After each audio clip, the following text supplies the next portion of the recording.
जन्माष्टमी पे आज हम बनाने वाले हैं मेवा पाक। उसके लिए मैंने ये सब ड्राई फ्रूट इकट्ठे कर लिए हैं। कृष्णा को ड्राई फ्रूट्स का ही भोग लगता है, अनाज का भोग हम नहीं लगाते इस दिन। तो उसके लिए मैंने ये सारे ड्राई फ्रूट ले लिए हैं थोड़े थोड़े।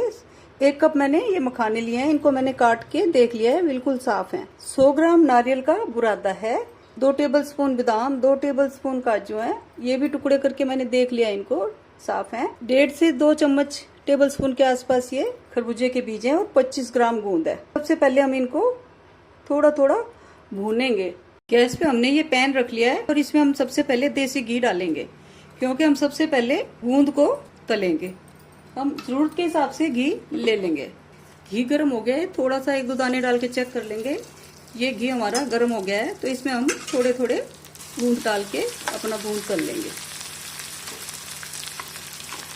गैस को हमें तेज ही रखना है, गूंद को हमें तेज गैस पे ही फुलाना होता है, नहीं तो इसके अंदर कच्चा रह जाता है। ऐसे हम इस सारा गूंद अपना थोड़ा थोड़ा डाल के तल लेंगे। जब इसमें से चट चट की आवाज आनी बंद हो जाए तो समझ लो कि हमारा गूंद भुन गया। ये हमने छोटे छोटे टुकड़े में कर रखा है गूंद को। ये गूंद को निकालते हुए हम एक बार गैस को थोड़ा सा स्लो कर देंगे और इसी तरह से हम अपना सारा गूंद तल लेंगे। ये गूंद हमने तल लिया है और अब हम उसी कढ़ाई में फालतू का घी निकाल देंगे और थोड़ा सा घी छोड़ेंगे और उसी के अंदर ये ड्राई फ्रूट थोड़े से तल लेंगे। सबसे पहले हम अपने ये थोड़े से बादाम रोस्ट कर लेंगे। ये बस हल्के से हमने बादाम रोस्ट कर लिए हैं 1 मिनट तक, बस 1 मिनट से ज़्यादा हमें ज़रूरत नहीं है। इनको निकाल लेंगे और इसी कढ़ाई में हम काजू डाल देंगे। काजू के हमने पहले ही छोटे छोटे टुकड़े कर लिए हैं, क्योंकि हमें ये टुकड़े तो करने ही है। अगर मिक्सी में हम चलाएंगे तो इनका चूरा हो जाएगा। काजू भी हम 1 ही मिनट के लिए रोस्ट करेंगे और निकाल लेंगे।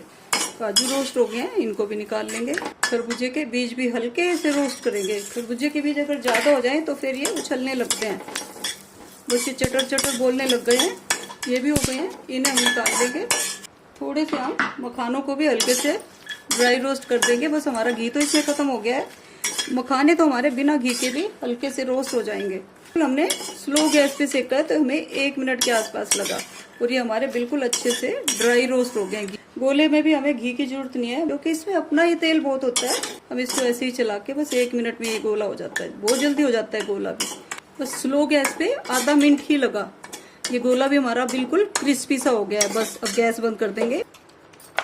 इन काजू बादाम को हमने इस कटर पे थोड़ा बारीक कर लिया। मिक्सी में तो बिल्कुल ही चूरा हो जाता है। तो अब ये जब हम इसकी बर्फी बनाएंगे मेवा पाक, तो ये दाने थोड़े क्रिस्पी से लगेंगे हमें। अब हम इनको गूंद वाले बाउल में ही इनको भी हम निकाल देंगे।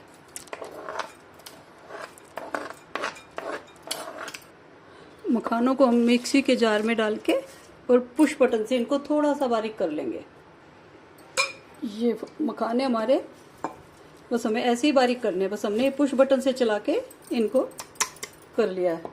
नारियल का बुरादा भी हम इसी में डाल देंगे और अब हम गैस के ऊपर एक पैन रखेंगे और उसमें हम अपनी चाशनी बनाएंगे। इसमें हम आधा कप के आसपास पानी डालेंगे। 1 कप चीनी है, लगभग वेट में ये 150 से 250 ग्राम के आसपास है। बस हमें 1 तार की चाशनी बनानी है। हमें इतना ही पानी डालना है कि हमारी चीनी घुल जाए और 1 तार की चाशनी बन जाए। बहुत ज़्यादा पानी डाल देंगे तो हमारी चाशनी बनने में देर लगेगी। ये हमारी चीनी घुल गई है और चाशनी भी हमारी बनने ही वाली है, क्योंकि हमने बहुत ज़्यादा पानी नहीं डाला था। चेक कर लेते हैं कि 1 तार की चाशनी हमारी बन गई कि नहीं। ये हमारी चाशनी बन गई है और ये 1 तार देने लगी है। गैस को बंद कर देंगे और इस चाशनी को हम अपने नीचे उतार लेंगे। ये हम अपने सारे ड्राई फ्रूट इसमें डाल देंगे। हमने सब चीज़ें एक ही बाउल में इकट्ठी कर रखी हैं और इनको अच्छे से अब मिला लेंगे। ये हमने पहले से ग्रीस करके रखी हुई है थाली एक, हम इसी में इसको सारे को डाल देंगे।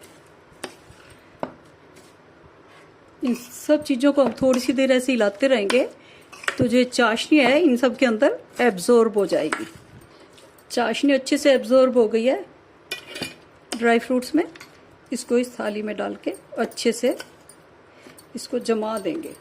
वैसे तो ये बर्फी सारी ही ड्राई फ्रूट से बनी हुई है, लेकिन अच्छा लगने के लिए और हम इसके ऊपर से ये कटे हुए थोड़े से साबुत बादाम और काजू डाल देंगे और इसको थोड़ा सा थपथपा देंगे। फिर हमने थोड़ा सा घी लगा लिया है और ऐसे बर्फी को अच्छे से थपथपा देंगे। एक थोड़े से पिस्ता और चिरौंजी भी इसी के ऊपर हम और डाल देंगे। आप चाहें तो इसके अंदर छोटी इलायची भी पीस के डाल सकते हैं, मैंने छोटी इलायची स्किप किया है।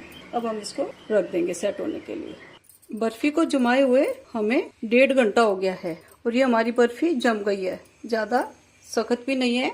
और इस पे हमने पहले शुरू में ही थोड़े थोड़े निशान लगा दिए थे ताकि हमें काटने में आसानी रही। बड़े आराम से कट रही है हमारी ये बर्फी, बड़े आराम से हमारा चक्कू चल रहा है। अपनी मनपसंद के छोटे बड़े जैसा साइज हम करना चाहें हम इसके वैसे पीसीस कर लेंगे। निकालने के लिए हम इसके चारों तरफ ऐसे चाकू को घुमा देंगे। ये हमारी बर्फी आराम से उतरने वाली हो रही है। चाकू की मदद से हम ये पहले साइड वाली बर्फी निकाल लेंगे। ये देखिए, ये बड़े आराम से हमारी बर्फी निकल गई है। ये देखिए, बड़े आराम से हमारी ये बर्फियाँ निकल रही हैं। उतारते जाएंगे और अपनी प्लेट में हम इनको रखते जाएंगे। ये हमारी सारी बर्फी बन गई हैं और ये बड़ी अच्छी बनी है। ये देखिए, ये बिल्कुल आराम से टूट रही है। ये देखिए कितनी नरम बनी है हमारी बर्फी। ये हमने अपनी सारी बर्फियाँ बना ली हैं। तो ये मेवा पाक आपको कैसा लगा? ये देखिए, देखने में भी बड़ा अच्छा लग रहा है और टेस्ट में भी बड़ा अच्छा है। इसका मीठा भी इसमें ठीक हुआ है, तो आप इसको जरूर ट्राई करिएगा। अगर आपको ये मेवा वाली बर्फी अच्छी लगे तो आप इस वीडियो को लाइक कीजिए। अब हम बनाएंगे धनिया की पंजीरी। जन्माष्टमी पे हम तरह तरह के पकवान बनाते रहते हैं। ये धनिया की पंजीरी ना बने तब तक भगवान का भोग पूरा नहीं होता। व्रत करने वाले रात को सबसे पहले भगवान का चरणामृत और ये धनिया की पंजीरी खा के अपना व्रत खोलते हैं। उसके लिए मैंने 50 ग्राम पिसा हुआ धनिया ले लिया है। 10 ग्राम के आसपास ये फूल मखाने हैं, मैंने इनको काट के देख लिया है, साफ है बिल्कुल। थोड़ी सी हमने मेवा पाक बनाया था तो गूंद तला था, वो हमने थोड़ा सा गूंद इसमें डालने के लिए, धनिया में डालने के लिए बचा लिया है। 100 ग्राम हमने चीनी लिया है। 2 टेबल स्पून काजू हैं, 2 टेबल स्पून ये हमारे बादाम हैं और 1 टेबल स्पून के आसपास हमने ये खरबूजे के बीज लिए। थोड़ा सा हमें घी चाहिएगा, देसी घी। हमने कढ़ाई में ये घी डाल लिया है, छोटा चम्मच एक। गैस ऑन कर लेंगे। इसमें हम अपने ये बादाम और काजू थोड़े थोड़े फ्राई कर लेंगे। पहले सबसे पहले हम ये बादाम तल लेंगे। 1 मिनट के लिए हमें बस ये बादाम तलने हैं। ये बादाम हमारे रोस्ट हो गए हैं। काजू डाल देंगे। 1 मिनट के लिए हम काजू को भी रोस्ट कर लेंगे। ये काजू हल्के हल्के रोस्ट हो गए हैं, इनको भी निकाल लेंगे।